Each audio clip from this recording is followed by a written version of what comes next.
ভর সন্ধ্যায় ঝমঝমিয়ে বৃষ্টি নেমেছে। একটানা মেঘের গর্জন চলছে, সেই সাথে মাঝে মাঝেই ভেসে আসছে আলোর ঝলকানি। দূরে কোথাও বজ্রপাত হচ্ছে। ইনভার্টারটাও নষ্ট হয়ে গেছে, কাজেই বিদ্যুৎ হঠাৎ চলে যাওয়ায় বাড়িটা যেন অন্ধকারে ডুবে গেছে। আমার বেশ মজাই লাগছে। কিছুটা সময় বই পড়ার হাত থেকে তো রক্ষা পাওয়া গেল। আর সত্যি বলতে কি, এমন বৃষ্টি বাদলাতে বই পড়তে একটুও ভালো লাগে না। মনটা কেমন যেন উদাস উদাস হয়ে যায়। মা মোমবাতি জ্বালিয়ে বারান্দায় সবাইকে ডাকছে। সর্ষের তেল, কাঁচা লঙ্কা, পেঁয়াজ আর চানাচুর দিয়ে মুড়ি মেখেছে। সবাই মিলে মুড়ি খেতে খেতে আমি বাবাকে জোরাজোরি করতে লাগলাম একটা গা ছমছমে বাস্তব ঘটনা বলার জন্য। বাবা তখন তার জীবনে ঘটে যাওয়া এক অদ্ভুত ঘটনার কথা বলতে শুরু করলো। সে অনেক আগের কথা। তখন আমি সবে ক্লাস 8-এ পড়ি। ভীষণ অভাবের মধ্য দিয়ে আমাদের দিন কাটছিল। মা বাবার মধ্যে অশান্তি লেগেই থাকত। পাশের বাড়ির সমবয়সী মিঠুর সাথে আমি প্রায়ই বিলে যেতাম মাছ ধরতে। তাতে যেমন মাছ খাওয়া হতো, তেমনি বাজারে বিক্রি করে দুটো পয়সাও হাতে আসতো। তো সেদিনও রাতে মাছ ধরতে যাব।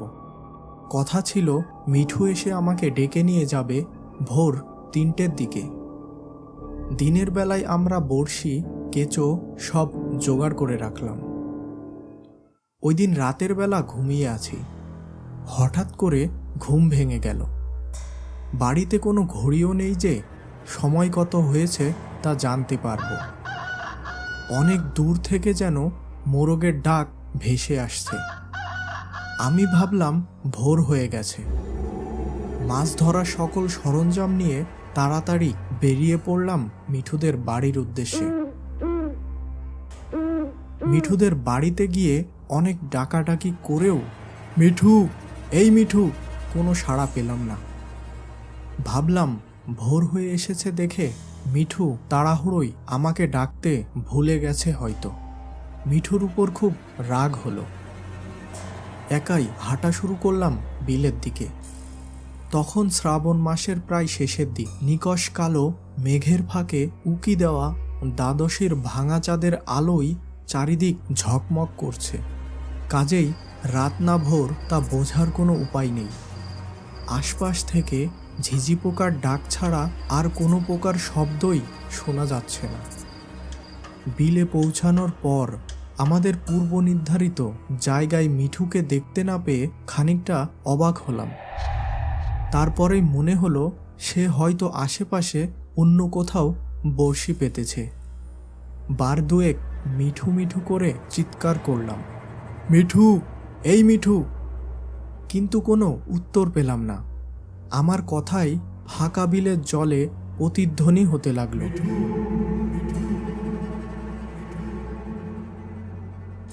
হঠাৎ গাটা কেমন যেন ছমছম করে উঠল। মনকে বোঝাতে লাগলাম, ভয় কিসের, কোমরের ঘুনশিতে তো লোহা বাঁধা আছে। যাই হোক, গা ছমছমানি নিয়ে জলে নেমে বড়শি পাততে শুরু করলাম। হাঁটুর উপর পর্যন্ত জল। অর্ধেক বড়শি পাততে না পাততেই চাঁদ মেঘের আড়ালে ঢেকে গিয়ে চারিদিক হালকা অন্ধকার বিছিয়ে দিল। একটু কাছেই কোথায় যেন খলখল করে শব্দ হতে লাগলো। কয়েক মুহূর্ত পরেই ভেসে আসতে লাগলো একটানা ফুপিয়ে ফুপিয়ে কান্নার আওয়াজ। কখনো মনে হচ্ছে বাচ্চা কাঁদছে, আবার কখনো বা কোনো মেয়ে মানুষের কান্নার মতো শোনাচ্ছে। হঠাৎ করেই মনে পড়ে গেল গতবারের কথা। এরকমই রাতের বেলা আমি আর মিঠু মাছ ধরার জন্য বড়শি পাততেছিলাম। হঠাৎ মিঠুর পায়ে কি জানি একটা ঠেকতেই সেটি ভেসে উঠল, একটা শিশুর মৃতদেহ। ওই দিন খুব ভয় পেয়েছিলাম আমরা দুইজন। কেন জানি না বারবার মনে হতে লাগলো গতবারের বাচ্চাটাকে হয়তো এই স্থানেই পেয়েছিলাম। ভয়টা আরও বেড়ে গেল। তড়িঘড়ি করে বড়শি পাতা শেষ করে সামনের একটি মাটির ঢিবিতে উঠে দাঁড়ালাম। ততক্ষণে মেঘের আড়াল সরিয়ে ভাঙা চাঁদকে আবার দেখা যাচ্ছে। চারিদিকটাও একটু একটু করে আলোয় ভরে উঠেছে। বারবার এদিক ওদিক তাকাতে লাগলাম, আশেপাশে বা দূরে কোথাও মিঠু আছে কিনা, কিন্তু না, তার কোনো পাত্তাই পাওয়া গেল না। হঠাৎ বিলের ওপারে দুটো তাল গাছের দিকে চোখ পড়তেই আমার গা ছমছমানি আরও বেড়ে গেল, সেই সাথে বাড়ল বুকের ধড়ফড়ানিও।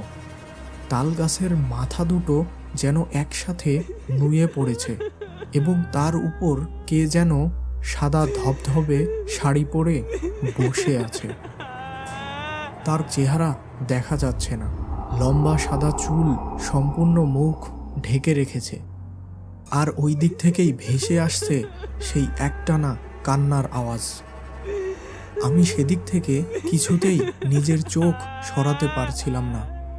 ক্রমশ কান্নার আওয়াজ ক্ষীণ থেকে জোরালো হতে লাগলো। মনে হচ্ছিল যেন ওই কান্না আমার দিকেই ধেয়ে আসছে। ভয়ে আমার হাত পা শিউরে উঠল, আর শিরদাঁড়া দিয়ে ঠান্ডা স্রোত বয়ে গেল।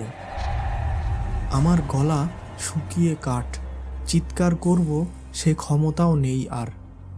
আর তাছাড়া চিৎকার করলে শুনবেই বা কে?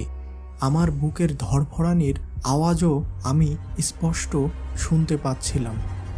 বারবার মনে হচ্ছিল যেন পিছন দিক থেকে কেউ এসে আমার গলা টিপে ধরতে চাইছে। মনে মনে রাম নাম জপে ভয়ার্ত স্বরে মিঠু বলে চেঁচিয়ে উঠলাম, মিঠু! দূর থেকে মিঠুর সাড়া পাওয়া গেল।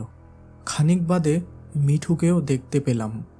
এই তো আমি, ভয় নেই! ও চেঁচাতে চেঁচাতে এদিকেই আসছে। সেই অবস্থাতেই লক্ষ্য করলাম কান্নার আওয়াজও থেমে গেছে এবং তাল গাছের দিকে তাকিয়ে দেখি সেগুলো স্বাভাবিক অবস্থায় ফিরে এসেছে। মিঠু কাছে আসতেই ওকে সব খুলে বললাম। তারপর সেই রাতে দুজনে মিলে গল্প করতে করতে মাছ ধরলাম। এরপর থেকে রাতে ওই তাল গাছ দুটির দিকে আর কখনো তাকানোর সাহস পাইনি। বাবার গল্প শেষ হতে না হতেই চিরশত্রু বিদ্যুৎ আবার চলে এলো। কখন যেন মা ঘরে চলে গিয়েছে এবং সেখান থেকে বলছে, যা পড়তে বস, অনেক গল্প শুনেছিস, এবার একটু মন প্রাণ দিয়ে বইটা পড়তো দেখি। অগত্যা পড়তে বসলাম।